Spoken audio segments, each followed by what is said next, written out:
ನಮಸ್ಕಾರ, ಆರ್ಫೆ ನ್ಯೂಸ್ಗೆ ಸ್ವಾಗತ. ಸುಕ್ಷೇತ್ರ ಕಲಬುರಗಿ ಶರಣ್ ಬಸವೇಶ್ವರ ಹಾಗೂ ಬಸವ ಕಲ್ಯಾಣ ದೇವಸ್ಥಾನಕ್ಕೆ ಪಾದಯಾತ್ರೆ.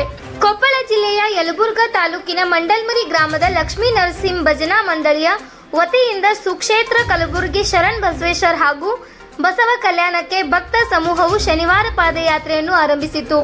ಪ್ರತಿ ವರ್ಷದಂತೆ ಈ ವರ್ಷವೂ ಸಹ ಶ್ರಾವಣ ಮಾಸದ ನಿಮಿತ್ತ ಭಜನಾ ಮಂಡಳಿಯವರು ಪ್ರತಿ ವರ್ಷಕ್ಕೆ ಒಂದು ಬಾರಿ ಒಂದೊಂದು ದೇವಸ್ಥಾನಗಳ ದರ್ಶನ ಮಾಡುತ್ತಾ ಸಾಗಿ ಬಂದಿದ್ದಾರೆ.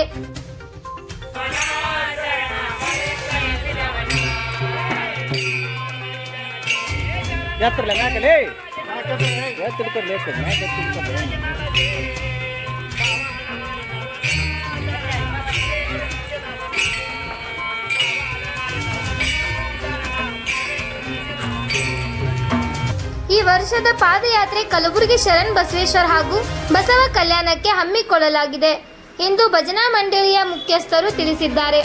ವರದಿ ಬಸವರಾಜ್ ಮಂಡಲ್ಮರಿ, ಆರ್ಫೆ ನ್ಯೂಸ್, ಕೊಪ್ಪಳ.